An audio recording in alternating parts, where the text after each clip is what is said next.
젊은 사람이나 나이 드신 분들이나 상관없이 우리 모두의 관심사일 것입니다. 나의 육체의 남은 때를 바꿔 이야기하면 나의 남은 인생을 어떻게 살아야 할까? 나의 육체의 남은 때를 하나님 앞에 최선을 다하는 헌신의 삶을 살고 싶지 않은 사람은 없을 것입니다. 최선을 다하는 헌신의 삶, 결코 후회 없는 삶을 살기 위해서는 나의 남은 생에 오늘 2절 본문에 나오는 육체의 남은 때를 성찰해 보는 것이 필요할 것이에요. 그리고 내가 어떻게 헌신할 수 있을까? 왜 헌신해야 되는가? 이 헌신에 대한 동기부여를 받아야 할 것입니다. 오늘 베드로 사도를 통해서 하나님이 우리에게 주시는 말씀, 먼저 2절을 보겠습니다. 2절 같이 합니다. 그 후로는 다른 사람의 정욕을 따르지 않고 하나님의 뜻을 따라 육체의 남은 때를 살게 하려 함이라. 아멘. 하나님께서는 우리에게 원하시는 것은 과거에 집착하는 삶이 아니라 너의 남은 인생을 계산해봐라. 그리고 남은 인생을 최선을 다하여 살라라고 하신 말씀이 2절입니다. 그러면서 10절 말씀을 우리에게 주십니다. 10절 같이 합니다. 각각 은사를 받은 대로 하나님의 여러 가지 은혜를 맡은 선한 청지기 같이 서로 봉사하라. 여기서 선한 청지기 같이 서로 봉사라고 하는 것은 하나님의 뜻을 따라 최선의 삶을 살라. 우리가 편하게 이해하는 것은 헌신하는 삶을 살라는 거죠. 이 헌신이라고 하는 것을 사전을 찾아보면 몸과 마음을 바쳐 있는 힘을 다하는 것을 헌신이라고 합니다. 그런데 우리는 어떤 동기가 부여돼야 돼요? 내가 머리로만이 아니라 마음으로 와닿고 내가 이렇게 해야 되겠구나라고 감동을 받아야만 우리는 하나님 앞에 헌신을 하게 되죠.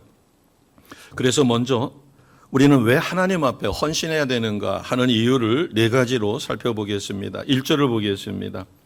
1절을 보시면 그리스도께서 이미 육체의 고난을 받으셨다 이렇게 기록되어 있습니다. 이 말은 나의 원죄, 자범죄, 나를 구원해 주셔서 하나님 자녀 삼아주시기 위하여 성자 하나님께서 십자가에 죽으셨다는 거죠. 바꿔 이야기하면 나는 하나님께 생명의 빚을 진 자입니다. 그래서 우리가 어떤 공을 세우기 위해서가 아니라 내가 열심히 신앙생활하고 헌신, 봉사, 충성할 수 있는 것은 하나님께 받은 은혜를 보답하는 거죠. 감사해서. 그래서 첫 번째 우리가 헌신해야 될 이유는 나는 하나님께 생명의 빚을 진 자다. 이것을 철저하게 깨닫게 되면 나는 은혜를 갚는 일에 기쁨이 있고 보람이 있고 감사가 넘치게 되겠죠. 두 번째는 6절 말씀에 있습니다. 6절 같이 합니다.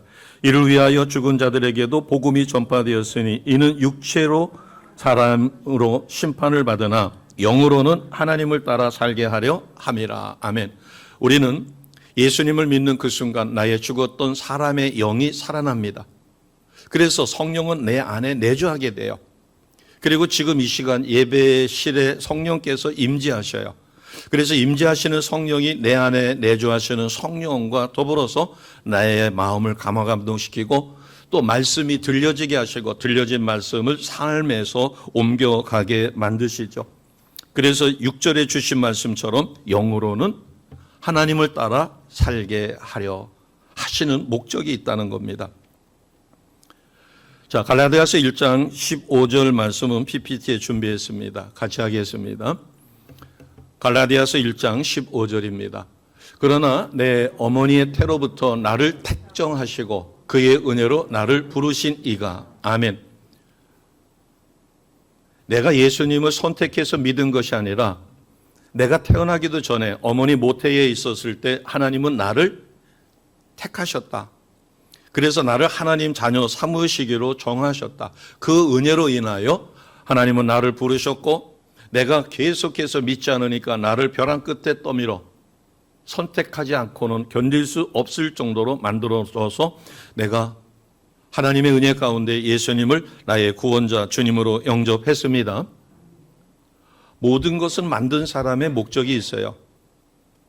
마찬가지로 하나님께서는 나를 만드실 때 하나님의 사람으로, 그래서 갈라디아서 1장 15절에 보면 어머니 태로부터 나를 택정하시고 그의 은혜로 나를 부르시니가 나를 구원해 주셨습니다. 이것을 철저하게 깨달을 때 우리는 나의 목적이 무엇인가? 세상 것에 마음 빼앗기지 않고 나에게 주신 것으로 우리는 최선을 다하는 삶을 살게 될 것이에요. 그래서 하나님 나에게 주신 사명을 감당하려고 우리가 기도하고 최선을 다할 때 하나님은 내가 원치 않는 능력까지도 주어 우리는 온전한 삶, 열매 맺는 삶을 반드시 살게 되어집니다. 그리고 사모하는 마음이 생겨요. 평상시에는 잊어버렸었는데 사순절 기간 동안 열심히 예배를 회복하고 기도를 회복하다 보니까 내 주변에 저렇게 많은 영혼들이 버려져 있구나. 내 가족 중에도 아직 온전히 믿음 생활하지 못하는 그를 위하여 정말로 눈물로 간절하게 하나님 앞에 기도하여 전도의 열매를 맺으려 합니다. 이런 변화가 일어나게 되죠. 자, 하나님이 나를 만드신 목적이 바로 내가 헌신할 수 있는 이유가 될 것입니다. 자, 세 번째는 11절에 있습니다. 11절 같이 하겠습니다. 만일 누가 말하려면 하나님의 말씀을 하는 것 같이 하고 누가 봉사하려면 하나님이 공급하시는 힘으로 하는 것 같이 하라. 이는 범사의 예수 그리스도로 말미암아 하나님이 영광을 받으시게 하려 함이니 그에게 영광과 권능이 세세에 무궁하도록 있느니라. 아멘. 우리의 행동 모든 것이 궁극에 가서는 하나님께 영광을 돌리기 위하여 우리가 살아야 된다라고 하는 거죠. 우리 삶의 목적은 하나님께 영광을 돌리는 것인데 어떻게 영광을 돌려요? 예수님을 닮아가며 에덴 동산에서 주셨던 하나님의 형상을 회복하는 그런 삶이 하나님께 영광을 돌립니다.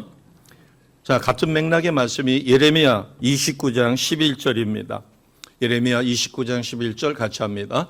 여호와의 말씀이니라 너희를 향한 나의 생각을 내가 아나니 평안이요 재앙이 아니니라 너희에게 미래와 희망을 주는 것이니라. 아멘.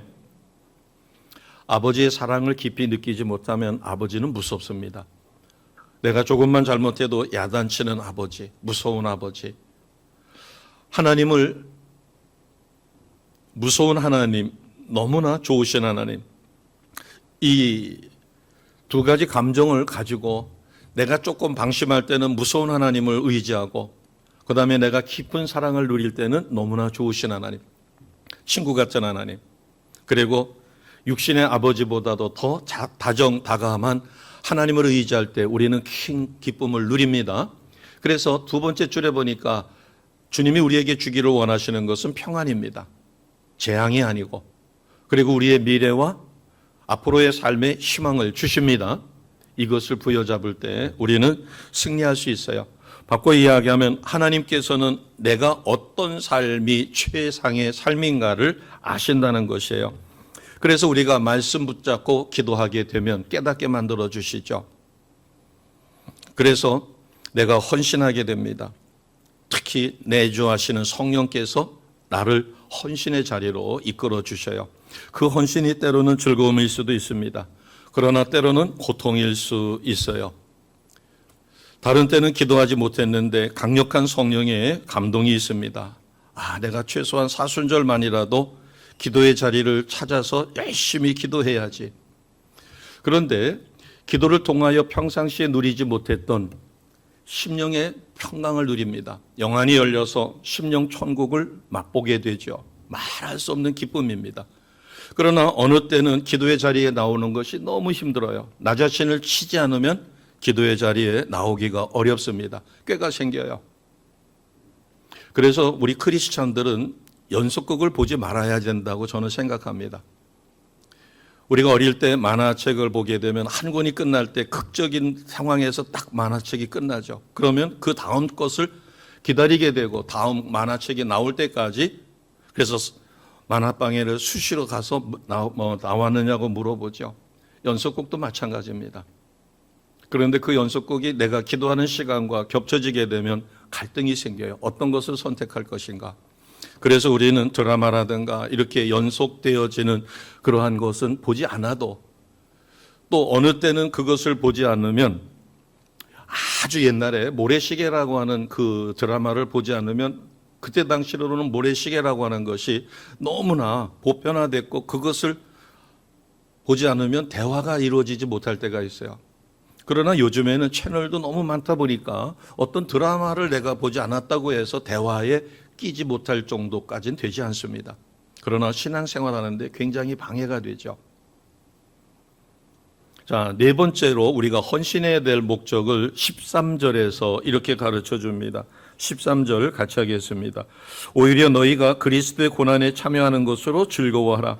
이는 그의 영광을 나타나실 때에 너희로 즐거워하고 기뻐하게 하려 함이라. 아멘. 우리가 말씀을 읽으면 반드시 그게 감동이 되든 감동이 되지 않든 하나님의 말씀이기 때문에 우리는 무조건 아멘으로 받아야 합니다. 아멘. 베드로전서 4장 13절에 보면 내가 구원받은 것에 감사해서, 그래서 때로는 구원받은 것이 하나님 뜻대로 사는 것이 세상에서 인정받기보다는 직장에서는 나오라 합니다. 토요일도 나오고 주일날도 나와가지고 일하라고 그래요. 그러나 내가 일을 하지 않을 때는 인사고과에 불이익을 당할 수도 있어요. 때로는 쫓겨날 수도 있어요. 그러나 주일날 내가 내 시간을 쓰겠다고 했는데 쫓아내지는 못하죠. 노동법이 있으니까. 그러나 하나님보다도 직장이 더 우상일 때는 직장에서 나오라고 하면 나갑니다. 어찌 보면은 그것은 우리에게 힘듦일 수도 있어요. 13절에 보니까 그리스도의 고난에 참여하는 것으로 즐거워하라. 왜냐하면 마지막 때 심판 때 앞에서 우리의 수고하고 애씀, 내가 참된 신앙을 지키기 위해서 연봉을 억 단위를 넘게 준다고 하는데 거기는 한 달에 딱 한 번밖에 안 쉰다는 거예요. 토요일 날 주일이 없어요. 그러나 나는 최소한 토요일 날 주일학교 교사도 해야 되고 성가대도 서야 되고 그리고 주일날은 온전히 하나님의 성일로 주일을 성수해야 되기 때문에 1억이 넘는 연봉을 마다하고 토요일 날 주일 날 내 시간을 제대로 쓸 수 있는 데를 택하다 보니까 연봉이 5천만 원 미만으로 떨어질 수도 있어요. 그러나 적게 벌면 적게 쓰지 하고 하나님 앞에 최선을 다할 때 1억 연봉을 받아가지고 흥청망청 쓰기보다는 적은 생활비를 가지고 살아갈 수도 있겠죠. 그것은 쉬운 일은 결코 아닐 것입니다. 자, 디모데후서 1장 9절 말씀 같이 하겠습니다. 디모데후서 1장 9절입니다. 하나님이 우리를 구원하사 거룩하신 소명으로 부르심은 우리의 행위대로 하심이 아니요 오직 자기의 뜻과 영원 전부터 그리스도 예수 안에서 우리에게 주신 은혜대로 하심이라. 아멘. 두 번째 줄을 보겠습니다. 우리의 행위대로가 아니다. 하나님의 뜻, 그래서 예수 그리스도 안에서 우리에게 주신 은혜대로 행하신다.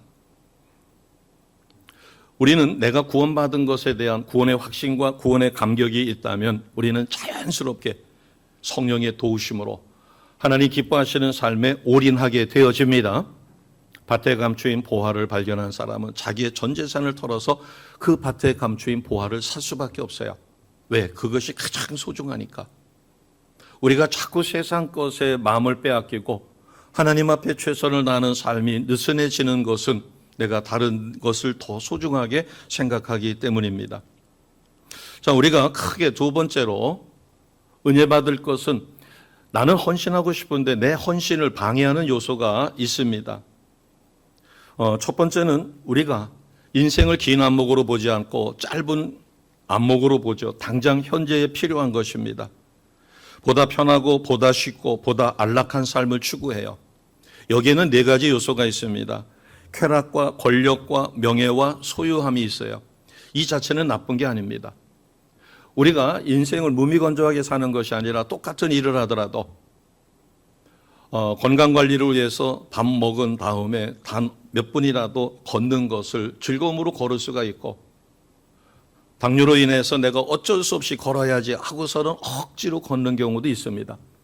예배 자리에 성령의 강력한 기름 부으심 속에 예배를 사모하며 예배 자리에 오시는 분이 있는가 하면 눈두장 찍기 위해서라든가 아니면 예배를 안 드리면 하나님 앞에 징벌받을 것 같은 두려움 때문에 예배를 드릴 수도 있고 여러 가지가 있겠죠. 쾌락을 추구한다든가 권력을 소유하려고 한다든가 명예를 원한다든가 또는 소유 그 자체는 나쁜 게 아닙니다. 필요해요. 그러나 그것이 내 인생의 목적이 된다면 적당한 것을 가지고 나누고 베푸는 삶은 그것은 하나님 보시기에도 아름다울 것이에요. 욥은 부자였습니다.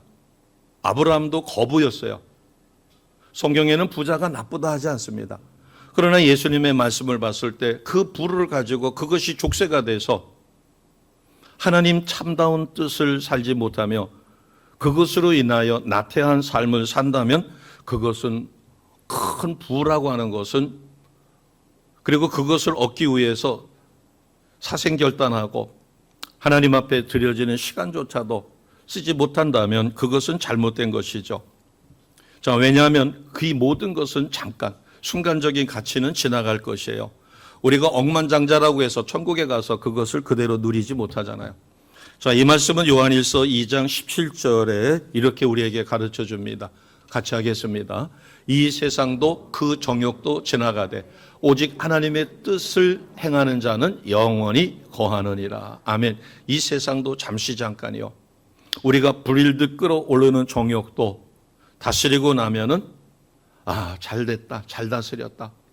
우리가 한여름에 너무 덥다고 얼음 냉수를 뻘컥뻘컥 몇 사발을 들이마시면 마실 때는 시원하고 온몸이 시원하겠죠. 그러나 그 대가는 혹독하게 치러야 되죠. 배탈이 나서 설사가 쫙쫙쫙쫙. 더군다나 여름에 탈진까지 갈 수 있어요. 우리는 정욕도 다스릴 줄 아는, 그래서 이 세상도 그 정욕도 지나가되 오직 하나님의 뜻을 행하는 자는 영원히 거하게 된다. 재림 주님 오실 때 우리는 반드시 내가 행한 것을 가지고 하나님 앞에 인정받는 삶을 살 것이에요. 그래서 우리가 경계해야 될 것은 순간적인 가치에 내 인생의 목표로 목숨 걸지 말아야 된다는 것입니다. 두 번째로 내가 헌신하는 것을 막는 것은 과거에 실패한 경험입니다. 그런데 놀라운 사실은 하나님은 실패한 경험을 가진 사람을 쓰신다는 것이에요. 우리가 알고 있는 위대한 지도자였죠. 모세, 그 다음에 다윗, 그리고 아브라함. 이들은 모두 실수가 있었습니다. 그리고 모세는 자기 동족을 구타하는 애굽 병사를 쳐서 모래에 파묻을 정도로 세상 것으로 보면 살인자가 된 거죠. 그래서 바로 왕의 추적을 받고 그것을 피해서 광야로 도망치게 되죠. 다윗은 밧세바를 범하는 큰 잘못을 저지릅니다. 아브라함도 여러 가지 실수가 있었어요. 그러나 하나님은 그러한 인생의 실패를 극복하고 그것을 통하여 오히려 하나님 앞에 존귀히 쓰임받을 수 있게 합니다. 우리가 잘 알고 있는 사도 바울은 대단한 사람입니다. 사도로서 또 전도자로서. 그러나 초창기에 보게 되면 그는 유다이즘에 입각해서 유대교에 신봉하다 보니까 오히려 예수 믿는 사람들이 하나님을 대적하는 것으로 보여 그들을 핍박하고 그들을 체포해서 공회에 넘기는 것이 하나님에 대한 충성이라고 생각했어요. 그러나 그것은 잘못된 것이었죠. 어찌 보면 하나님 앞에 큰 실수한 것입니다. 자, 빌립보서 3장 13절에서 14절은 바울이 이와 같은 자신의 삶을 우리에게 이렇게 가르쳐 줍니다. 같이 하겠습니다. 형제들아, 나는 아직 내가 잡은 줄로 여기지 아니하고 오직 한 일, 즉 뒤에 있는 것은 잊어버리고 앞에 있는 것을 잡으려고 표대를 향하여 그리스도 예수 안에서 하나님이 위에서 부르신 부름의 상을 위하여 달려가노라. 아멘. 자, 13절을 다시 한번 보겠습니다. 13절 하반절에 보면 사도 바울이 행한 게 얼마나 많아요. 3번에 걸쳐서 주변 국가들을 모두 여행을 합니다. 그러면서 복음을 전하고 가는 곳곳마다 교회를 세우고 말씀으로 지도자들을 세워요. 오직 한 일, 뒤에 있는 과거에 했던 모든 것을 잊어버리고 앞에 있는 것, 앞으로 해야 될 것에 최선을 다하는 모습을 볼 수 있어요. 우리가 어떤 공로의식에 사로잡히거나 내가 이만큼 하면 됐지 않았는가라는 생각을 가질 때 사탄은 그것을 교묘하게 공격합니다. 그래, 맞아. 너 하나님 앞에 헌신했어. 너 하나님 앞에 굉장했어. 이제는 좀 쉬어라. 쉬어도 되지 않느냐. 그러나 13절 말씀에 보면 오직 한 일, 즉 뒤에 있는 것은 잊어버리고 앞에 있는 것을 잡으려고 최선을 다합니다. 14절을 보겠습니다. 그래서 자신은 표대를 향했다. 즉 유대인뿐만 아니라 이방인들에게 복음을 전하며 하나님이 주신 사명을 감당하는 것을 목적으로, 그래서 예수 안에서 하나님이 위에서 부르신 부름의 상을 위하여 자신은 달려간다. 달려간다라고 하는 것은 최선을 다하는 모습이죠. 바울이 과거에 잘못한 것에 얽매이지 않고 그것은 하나님께서 용서해 주셨고 그래서 자신을 이방인 사도로 쓰셨다는 그러한 자부심을 갖고 자신의 목숨조차 아끼지 않는 최선의 삶을 삽니다. 우리가 어떤 실수가 있다 할지라도 그 실수를 하나님 앞에 진실로 회개했으면 그 실수는 모두 용서받았습니다. 많은 이들이 그 상황에서 벗어나지 못하는 것은 하나님 앞에 회개해놓고 다시 또 진흙탕으로 또 들어가요. 진실로 회개할 때는, 그러나 회개는 돌아서는 것입니다. 회개해놓고 다시 똑같은 일을 반복한다면 그것은 진정한 회개가 이루어지지 못하죠. 그래서 우리가 말씀 붙잡고 기도하며 성령의 도우심을 받아야 되는 것이, 단 것에 인이 박힌 사람은 단 것을 끊기가 어렵습니다. 마약에 중독된 사람은 자신의 힘으로는 도저히 마약을 끊지 못한답니다. 그래서 마약 전문 학교에 들어가서 관리를 받아야 되겠죠. 우리의 습관도 마찬가지예요. 성령의 강력한 도움 없이는 내가 습관적인 것을 버리기 어렵습니다. 우리는 깨달음이 있어야 돼요. 자, 세 번째로 우리를 헌신으로부터 방해시키는 것이 있습니다. 이것이 저는 가장 큰 문제라고 생각합니다. 자기 자신만을 생각하는 거죠. 모든 것을 자기 중심적으로 생각합니다. 그러다 보니까 하나님과의 시간을 갖지 못해요. 교회에서 그의 가진 재능을 필요로 해서 좀 이러이러한 사역 좀 해주십시오. 그러니까 시간이 없죠. 바빠서 죄송합니다. 자신의 꿈과 계획을 이루기에 너무나 바빠요. 그러나 인생을 길게 놓고 볼 때 정말로 바쁩니다. 그리고 고단하죠. 하나님의 힘을 의지하는 것이 아니라 자기 의지로, 자기의 성실함과 근면함으로 그 일을 이루려고 하다 보니까 바쁘고 고단합니다. 또 어느 순간은 성공한 것처럼 보이죠. 또 실제로 사람들로부터 인정받아요. 성공한 것처럼, 출세한 것처럼. 그러나 길게 놓고 볼 때 결코 그것은 손해보는 삶이요, 뒤처진 삶이며 나중에 주님 앞에 섰을 때 크게 후회할 수밖에 없는 삶입니다. 자아중심적인 삶, 하나님 중심이 아니라 자기 중심으로 모든 것을 판단하고 모든 것을 생각할 경우, 심지어는 하나님 앞에 온전함에게 드리지 못하면서도 자기는 이 정도 믿으면 잘 믿는 거라고 스스로 판단해요. 가장 저는 심각한 문제라고 생각합니다. 하나님 앞에 헌신, 봉사, 충성이 전혀 없으면 깨달음이 있어요. 그러나 적당히 헌신합니다. 적당히 충성해요. 안 하는 것도 아니고 하는 것도 아니고 적절하게 자기가 생각해서는 인생도 즐기고 하나님 앞에 헌신도 한다고 생각해요. 그러나 그 기준을 어디다가 두느냐에 따라서, 그러나 하나님 보시기에 그것이 기준이 미치지 못한다, 모자란다라고 하나님이 판단하셨다면 나중에 주님 앞에서 크게 후회하게 될 것입니다. 우리가 바쁘고 고단한 삶, 어느 순간 성공한 것 같고 어느 순간 출세의 가도를 잘 달린 것 같지만, 그러나 하나님 없는 삶, 하나님 말씀대로 사라지지 못한다면 자기 중심적인 삶은 언젠가 무너질 수밖에 없습니다. 마지막으로 하나 더 살펴볼 것은 믿음 생활을 열심히 하는, 그래서 하나님 앞에 무엇인가 최선을 다하려고 노력하는 사람들에게 올 수 있는 부분이에요. 이것은 두려움인데 다른 말로는 선교사 컴플렉스라고도 합니다.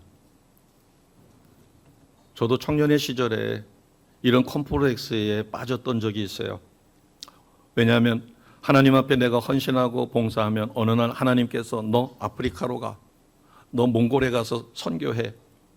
그렇게 나를 그곳으로 보낼 것 같은 거예요. 그러나 우리가 이런 두려움이라고 하는 것은 왜 생길까? 그것은 하나님이 어떤 분인가, 하나님의 성품을 잘 모르기 때문입니다. 주변에서 그렇게 이야기하죠. 제가 사진 찍는 것을 좋아해서 토요일 날 가서 하다 보니까 걸리는 게 있어요. 토요일 날 성가 지휘도 맡은 때가 있었고 또 교사로서 이렇게 하고 또 성가 지휘도 있었는데 그것을 열심히 할 때는 못하죠. 그러나 사진을 찍으러 동료들이 같이 어울려서 갑니다. 매주 가는 것은 아니지만 그럴 때 부담이 돼요. 그러다 보니까 내가 하나님 앞에 올인하게 되면 그렇게 사진 촬영이라든가 이런 것에 대한 그 즐거움조차도 못 누리는가 이런 생각을 할 때가 있죠. 그러나 하나님은 그러신 하나님은 아니죠. 우리도 육신의 부모가 자식을 생각할 때 그 자녀가 자기가 인생에서 시행착오를 겪은 부분이 있어요. 자녀들만큼은 그런 시행착오를 겪지 않았으면 해서 바른 길로 인도하지만 자녀가 바라보는 입장이 아빠 또 잔소리 하시네. 이렇게 생각해서 귀를 닫으면 아무리 중요한 인생의 경험을 이야기해도 닫혀진 마음속에 이쪽 귀로 듣고 이쪽 귀로 흘러가죠. 부모 입장에서는 시행착오를 겪지 않고 그런 것은 뛰어넘을 수 있으면 뛰어넘기를 원하지만 그러나 자녀가 그것을 잔소리로 받아들인다면 그에게는 큰 도움이 생기지 않을 것이에요. 하나님은 사랑하는 자녀에게 가장 좋은 것을 주신다라고 하는 사실입니다.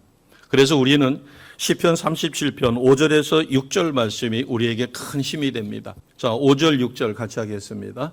내 길을 여호와께 맡기라. 그를 의지하면 그가 이루시고 내 의를 빛같이 나타내시며 내 공의를 정오의 빛같이 하시리로다. 아멘.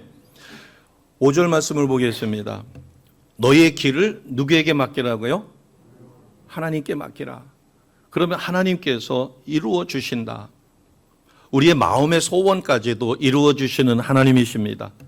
그러면서 6절에는 그러한 것을 통하여 우리를 하나님께서 높이시고 쓰신다는 사실입니다. 자, 이제 그러면 우리가 왜 헌신해야 되는가도 은혜를 받았고 그 다음에 나의 헌신을 방해하는 네 가지 요소도 우리는 살펴봤습니다. 그러면 마지막으로 나의 육체의 남은 때, 내 인생의 마지막을 위해서 우리는 무엇을 준비해야 될까? 어떻게 살아야 될까? 가장 중요한 말씀이죠. 먼저 7절을 보겠습니다.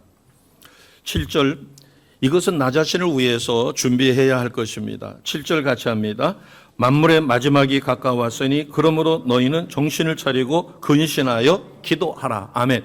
나 개인에게 주시는 말씀이에요. 베드로 목사님은 자신이 시행착오를 거쳤고 자기는 상상할 수도 없는 주님을 3번이나 부인했던 큰 과오가 있어요. 그렇기 때문에 우리에게 무엇이 필요한가를 가르쳐 줬습니다. 너 자신을 위해서, 우리 자신을 위해서 필요한 게 있어요. 만지막이 얼마 남지 않았다는 겁니다. 즉 말세가 종말이, 재림 주님 오실 때가, 즉 만물의 마지막이 가까웠다. 그렇기 때문에 너희는 정신을 차리고 근신하고 기도하라. 정신을 차리라고 하는 것은 내 인생이 무궁무진하게 계속 남아있다는 것이 아니라 나의 육체의 남은 때를 계산해 보면 보통 평균적으로다가 70인생이라고 합니다. 조금 더 살면 80이라고 그래요. 그러면 내가 80세를 기준으로 해서 남은 나의 인생이 얼마인가를 계산해 보면 얼마 남지 않았다고 하는 것을 알 수 있을 것이에요.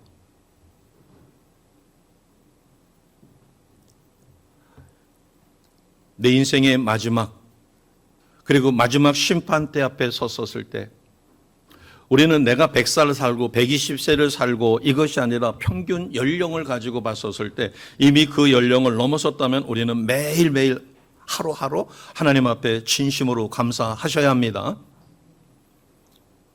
저는 넘어져서 얼굴을 다친 것은 오토바이를 타다가 미끄러져 가지고서는 그때 한 번 다쳤는데 그때도 얼굴은 안 다쳤어요. 팔을 다쳐가지고 팔꿈치에 있는데 살점이 떨어져 나가서 거기만 몇 번을 꼬맸습니다. 얼굴을 이렇게 다쳐보기에는 제 생애 처음이에요. 이것도 교회 주차 방지턱에 걸려가지고 넘어져서 그때 심한 몸살이 와가지고 몽롱합니다. 약은 먹지 않았지만 몽롱한 상황에서 뭔가 툭 걸렸는데 몸이 넘어진다. 그리고 손을 짚었는데 몸을 지탱할 만한 힘이 없으니까 그대로 넘어지는 것을 느껴요. 다쳤겠는데 하고서는 땅을 보니까 빨간 것이 뚝뚝뚝뚝 떨어지는 거예요. 많이 다쳤겠다. 그러면 이것을 그냥 휴지라든가 뭐를 갖다가 덮었을 때 오염되면은 파상풍도 있고 또 감염되면은 더디 납니다. 그래서 흐르는 피만 맞고 그래서 순간적으로 생각하는 거죠. 어디로 가야 될까? 제일 좋은 것은 성형외과로 가는 게 좋겠죠. 그런데 그러기엔 시내가 너무 멀고 그러나 요 옆에 신경외과가 있는데 그분이 아주 손재주가 좋습니다. 초음파로 인하여 아주 세밀한 부분에다가 주사를 놔서 효과가 너무 좋아요. 그래서 그리로 가자. 5분 거리니까. 처음에는 제가 운전하고 가려고 했었는데 운전하면서 흐르는 것을 닦을 수가 없어서 전도사님이 옆에서 목사님 제가 운전해 드릴게 옆에서 흐르는 것을 닦으세요. 저는 오히려 이번 일을 통해서 그 즉시 하나님이 주시는 깨달음이 있죠. 기도를 회복한 것은 너무나 좋았지만 좀 피곤해지다 보니까 자꾸 타협하려고 합니다. 그래서 이번 사순절 기간에 하나님께서 우리에게 원하시는 것이 얼마나 큰 것인가 하는 그런 감사가 있어요. 우리는 어떤 이유에서든 간에 깨달을 수 있는 게 있습니다. 마지막이 있다. 이 세상 끝나는 것이 다가 아니다라고 하는 거죠. 죽음 이후에 심판이 있다. 그러나 우리는 죽음 이후의 심판만이 아니라 벌써 심판을 받는 거예요. 하나님으로 인하여 심령 천국을 누리고 우리가 매일 매 순간 항상 기뻐하고 쉬지 않고 기도하며 모든 일에 감사할 수 있는 일을 누리지 못한다면 우리는 벌써 심판을 받고 있는 거죠. 그래서 베드로 목사님은 우리에게 7절을 통해서 만물이 가까이 왔기 때문에 정신 차리라. 그리고 근신하라는 겁니다. 세상 것에 취하지 말고 절제할 것을 절제하고 너 자신을 다스려서 하나님 앞에 드릴 것을 철저하게 드리라는 거예요. 그러기 위해서는 기도의 힘이 없이는 불가능하다는 거죠. 기도하라는 것입니다. 깨어 기도하면서 나를 향한 하나님의 뜻을 찾으라. 그리고 그 뜻에 순종하게 되면 하나님은 아까 시편 37편 5절 6절에 주셨던 말씀처럼 너의 의를 빛같이 나타내실 뿐만 아니라 내 공의를 정오의 빛같이 드러내 주십니다. 우리 심령에 평강을 주십니다. 하나님으로 인하여 예수님으로 인하여 정말로 감사하며 그래서 매일 눈 뜨자마자 하나님 감사합니다. 오늘도 새로운 하루를 주셔서 감사합니다.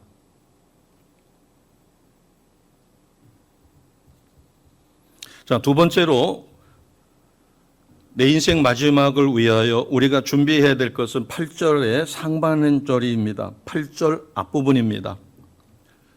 이웃을 위해서 우리가 준비해야 할 것이 있다는 겁니다. 8절 같이 하겠습니다. 무엇보다도 뜨겁게 서로 사랑할지니 사랑은 허다한 죄를 덮느니라. 아멘.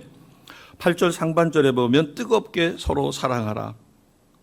우리가 주님 앞에 섰을 때 가장 중요한 것은 내가 얼마만큼 부자냐, 내가 얼마만큼 높은 지위에 있었는가, 이것은 문제가 되지 않습니다.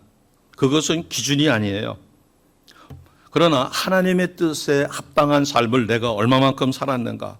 오늘 8절 말씀으로 보면 나는 이웃을 얼마만큼 사랑했는가 하는 것입니다. 이것은 심판의 기준이 되죠.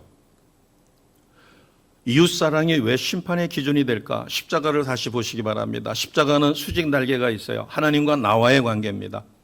그러나 하나님과 나와의 관계가 온전하게 되어지면 반드시 옆날개가 있어요. 옆날개는 이웃사랑입니다. 하나님 사랑, 이웃사랑, 이것이 주님의 지상 명령입니다.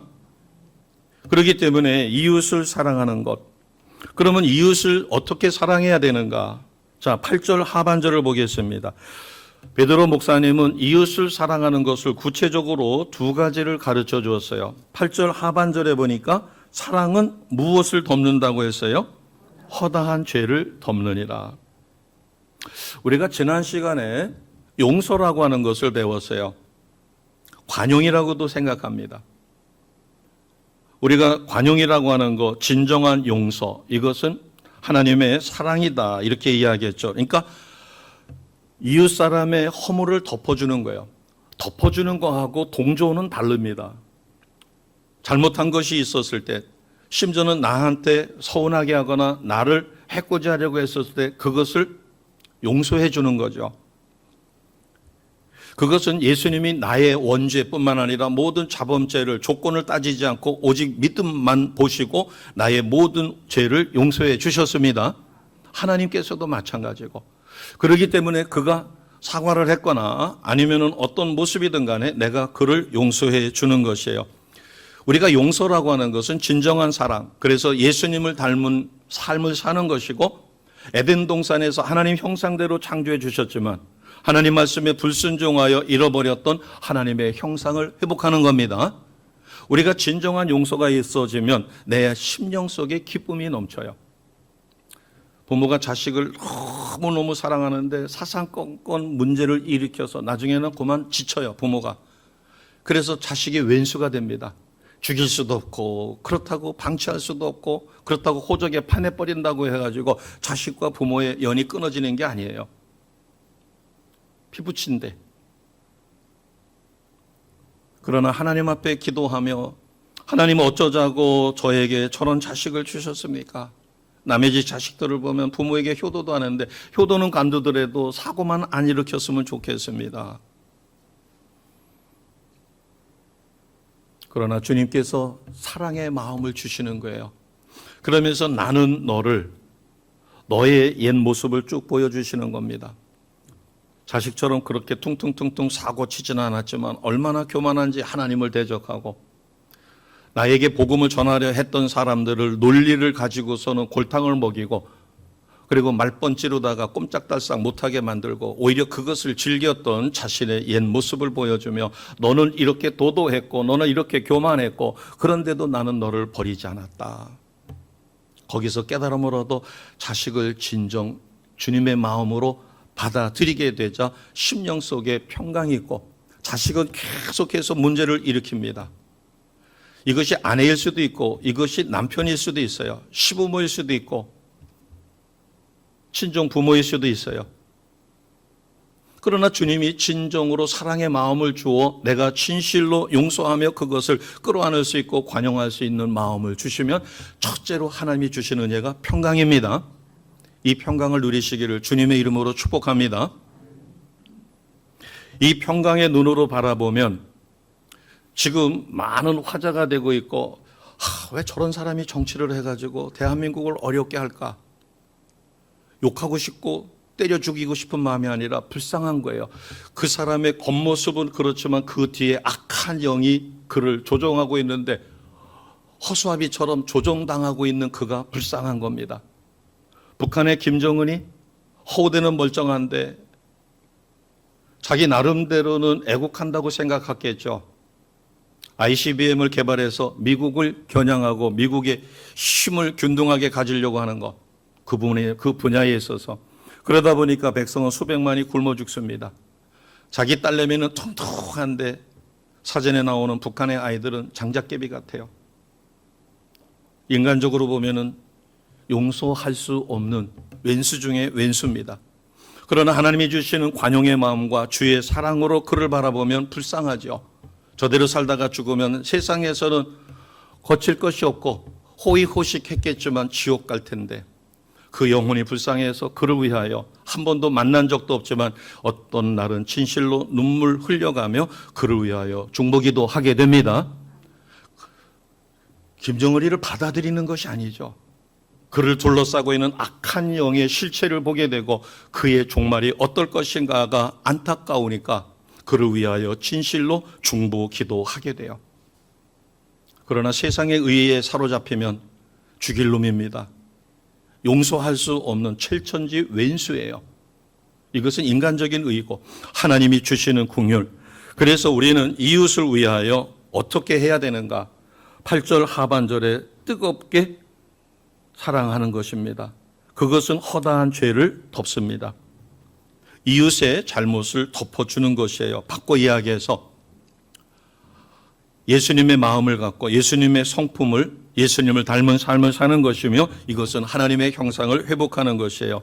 악마의 그 헬라어 원어를 보면 디아볼로스입니다. 그 뜻을 보게 되면 중상하는 자, 비방하는 자예요. 험한 입을 가지고 남을 죽일 수 있습니다.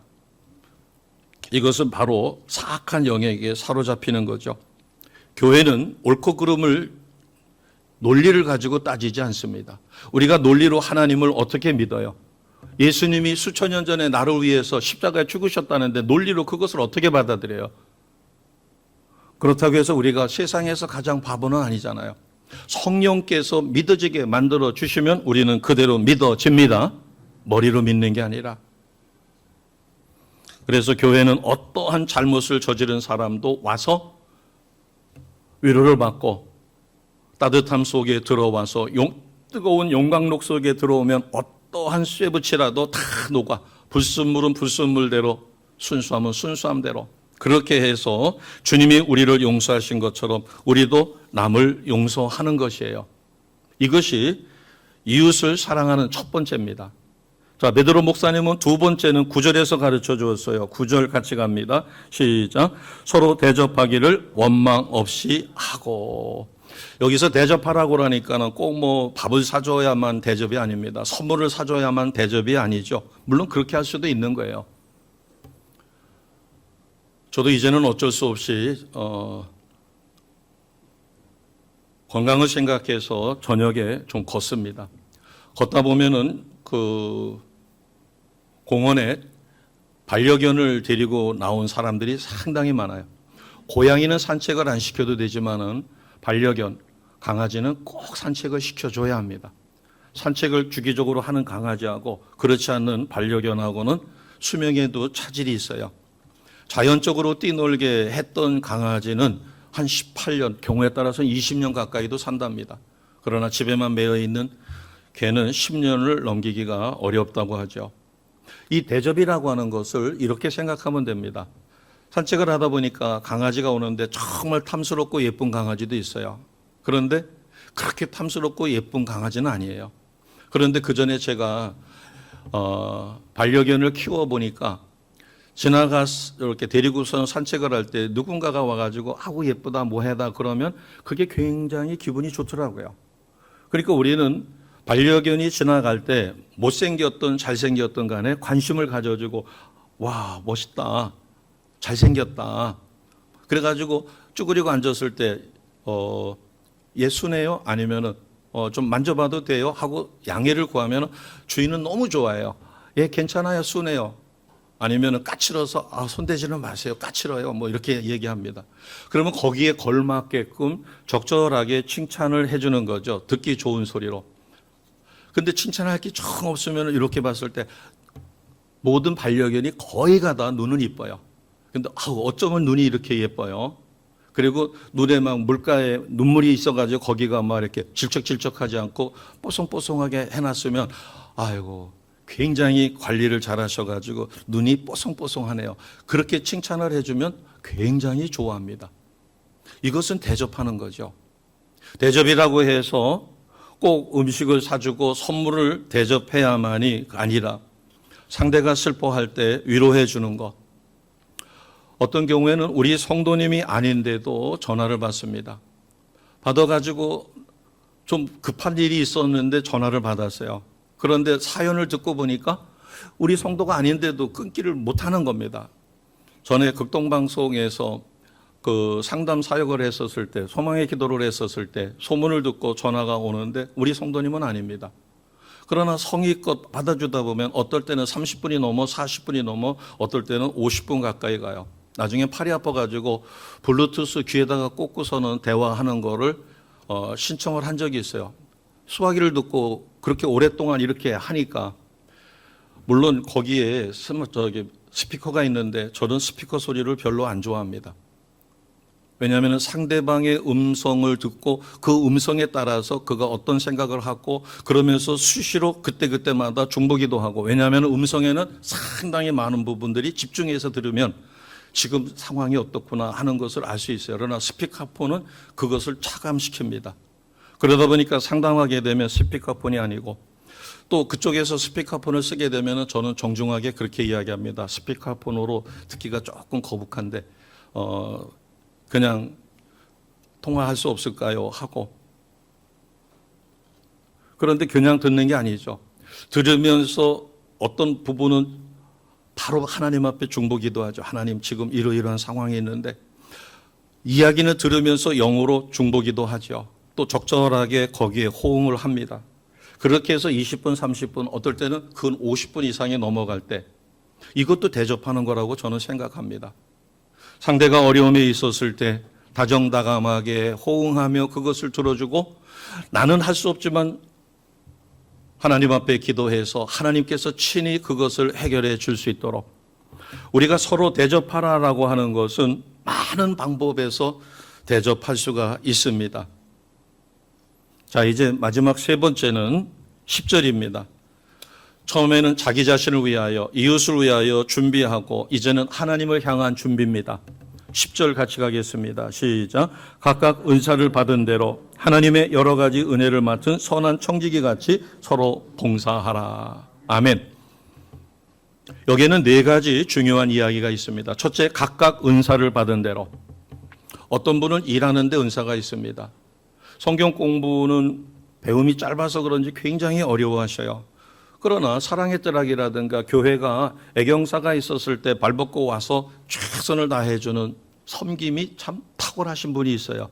각각 주신 은사가 다르죠.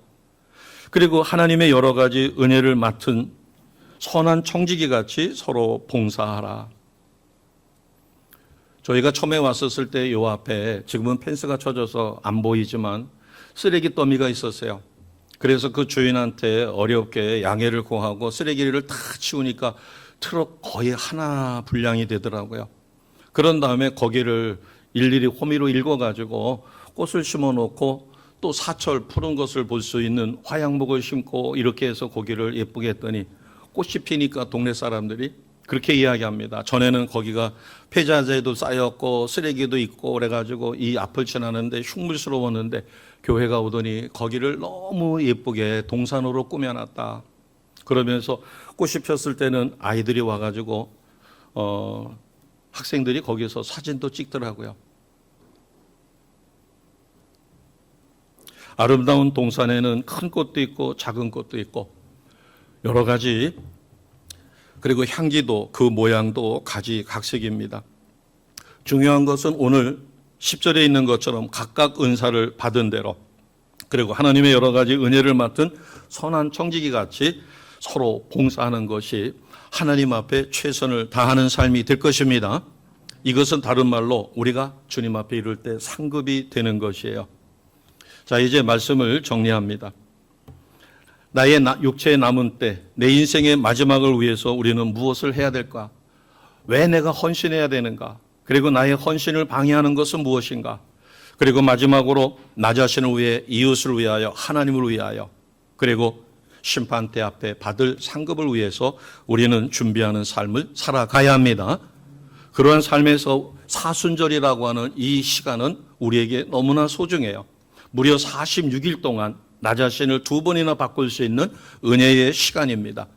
이 시간 성령으로 도전받으시고 하나님이 각 심령마다 말씀하시는 대로 순종해서 우리는 과거의 삶에 집착하는 것이 아니라 나의 남은 인생을 최선을 다하는 삶, 헌신하는 삶으로, 그래서 10절에 있는 말씀처럼 각각 은사를 받은 대로 하나님의 여러 가지 은혜를 맡은 선한 청지기 같이 서로 봉사하시는 최선의 삶을 사시기를 주님의 이름으로 축복합니다.